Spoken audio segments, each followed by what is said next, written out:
Hi everyone, welcome to this watercolor tutorial, and today we're going to be painting an abstract sparkler. So we have a couple here that we painted, and we do a lot with the wet on wet technique in the back, absorbing some of the background colors and then layering on top with the wet on dry to give us that nice sparkler look. Now let's jump into our painting and get started. So this right here is my Winsor Newton watercolor paints that I have taken from the tube and put it inside this palette that I got off of Amazon. I have a tapping cloth right here. It's always good to have one.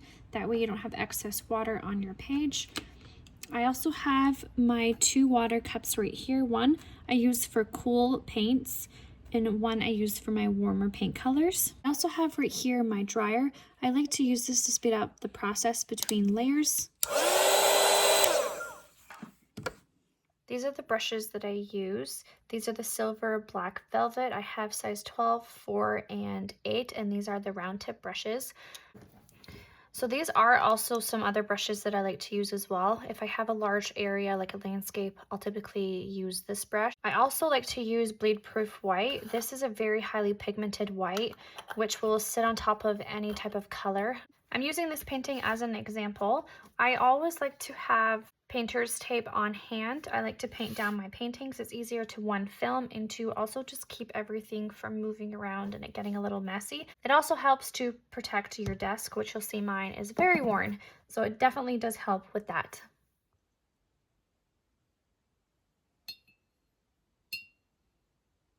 Okay, so using my mop brush, I'm going to come in here with some water and I am going to completely soak my page. So I'm using Arch's watercolor paper. It's a really good watercolor paper that holds water, so it's not going to dry super fast like a traditional beginner watercolor page might. So if yours looks a little different than mine and you're using very cheap beginner watercolor paper, that might be the reason why. Okay, so I'm going to come in now with some different shades of blue here, and I'm using the wet on wet technique. That is how I'm going to be creating some nice soft blends between my paintings. So I'm coming in with different types of blues. I'm going to mix in some darker blue now. Just bringing this all the way around.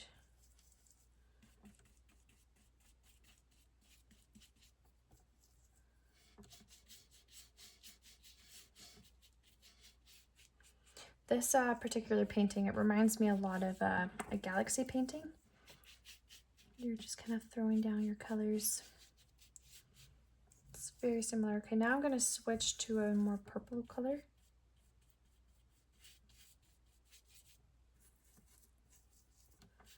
Towards my bottom.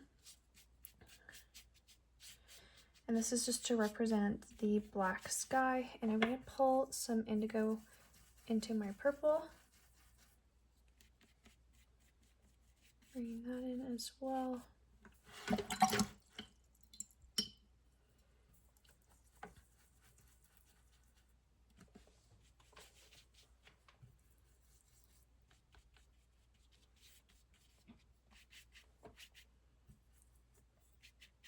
And I'm just letting these colors mix and blend and do its thing.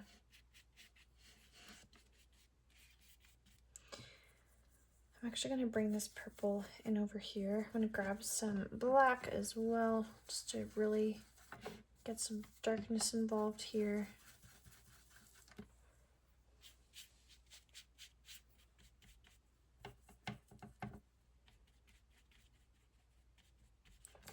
I like this. Okay, now I got the dark color that I like. I'm going to bring it in as well. So once that you've found the color of background that you're really liking, and you're happy with it, then we can move on to the background. So I like the idea of adding almost like little bubble shapes. So I'm going to grab my brush. Now it's very important here that you have a napkin next to you so that you can dab any extra paint that you lift up. So I'm just going to start with a damp brush, and I am going to just do like little circle motions, lifting up different sizes.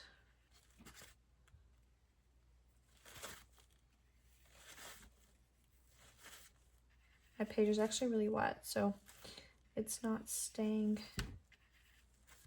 I feel like I'm fighting this. Okay.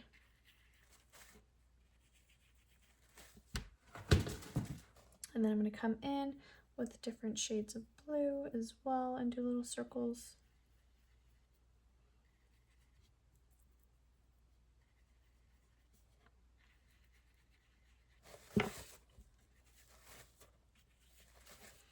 My page is obviously just too wet. That it's not letting me lift. The colors are just bleeding back again.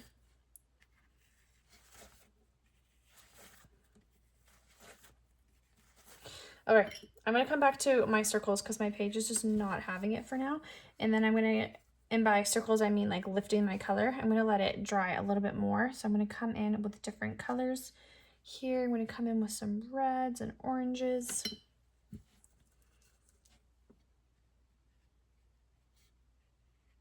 And just let that bleed.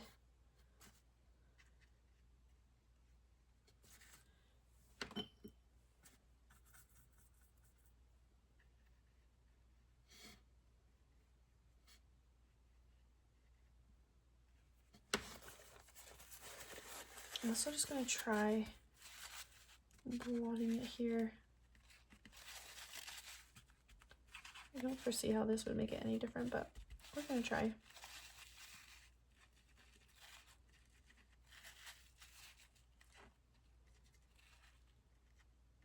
There we go.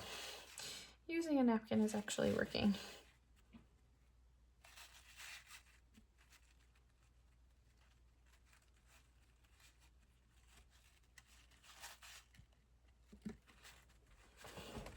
I guess it's more absorbent, so it's lifting up more colors. Okay, I'm just gonna go around and just fix the outside a little bit more. Make it a little bit more circular.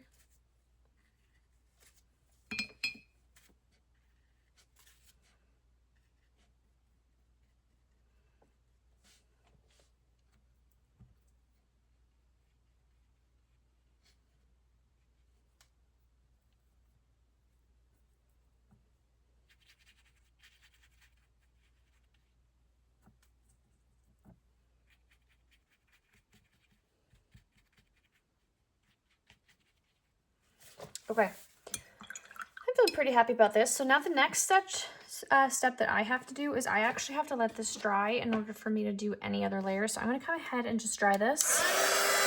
Okay, so now that this is dry, I'm gonna come in here with my bleed proof white.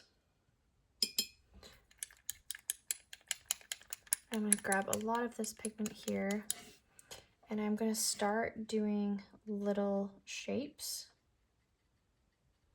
for my sparkler. It's like a cluster in the middle. And then eventually, once you're happy with your cluster, I'm using the very tip of my brush here. I'm going in little circle motions.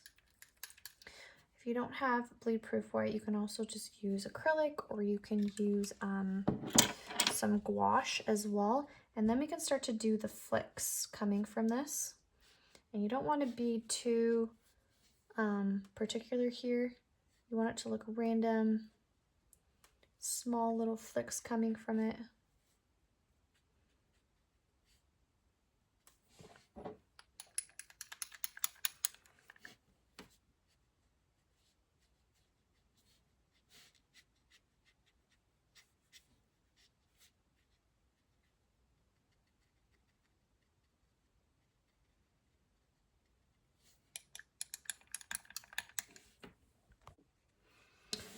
And I'm just going to keep layering it and keep doing some nice flicks.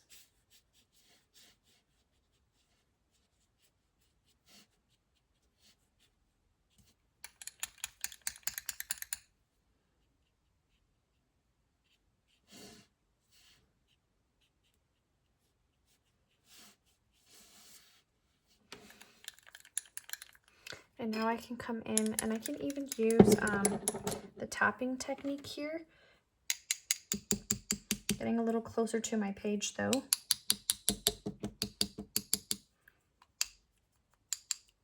And I'm just going to tap around in some spots.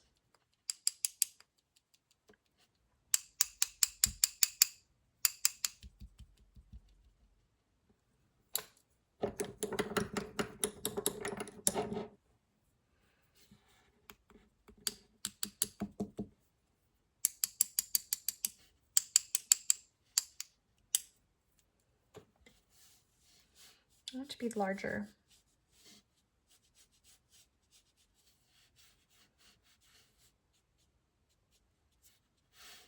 And I also want to add a little bit of gold as well. So I'm going to come in here and just do the handle. And I'm going to come in and just paint a little bit of gold. I just want to do a little bit more in my center here, just to make my center pop a little bit more. I'm blotting around.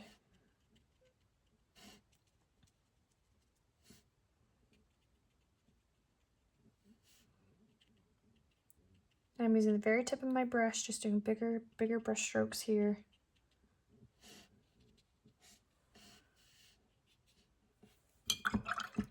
Okay, so now what I'm going to do is I'm going to grab some gold. I want to make sure this white is dry, so I'm going to dry it and then grab my gold, and I'm just going to add a little bit of a gold accent to it. So I'm grabbing this gold that I have, and I'm going to mostly tap around my edges a little bit.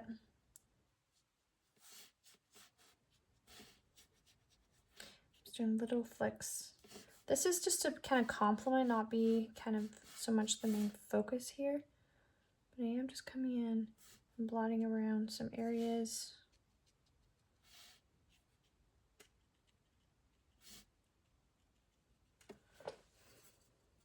Kind of just doing the same technique that we were doing with the white. So if you like just the solo, you can definitely just do the one, or if you want to make it look as though that you have a few sparklers, you can kind of just like repeat this coming off of your page. So I'm just going to do one down here, kind of repeating what we had just done.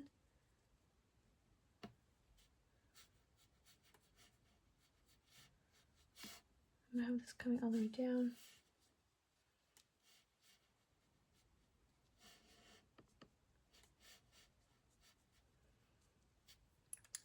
I want this to be smaller as well and not so much of the focal point, but I do want it down here. Just do my little blots as well.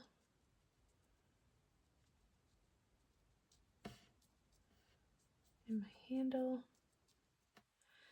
And just because 3 is the winning number, I'll do another one right here. But I'll have it coming more off the page.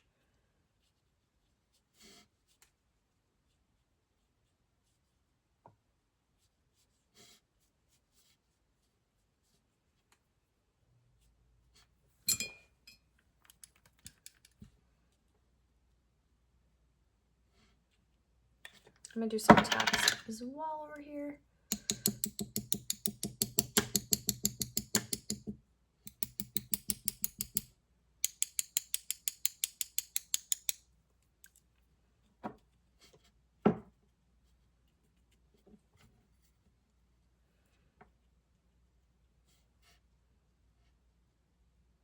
And just a little bit of gold coming down here as well.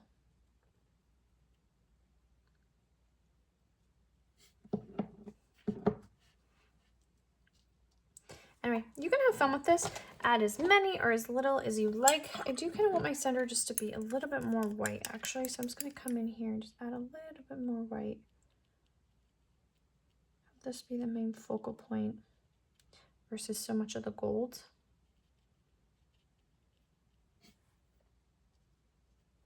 Okay, yeah, I'm pretty happy with this little sprinkler. I think it's so fun. Actually, I'm going to add a little bit more right in here. Anyway, you can just keep going with this, but I really like this, how this turned out. If you have enjoyed this pretty simple firework painting, please like and subscribe. Check out my other videos. I try to be posting weekly right now. I'm going to take this off and show you what it looks like. Here we are, my little sparklers in the night. Happy painting.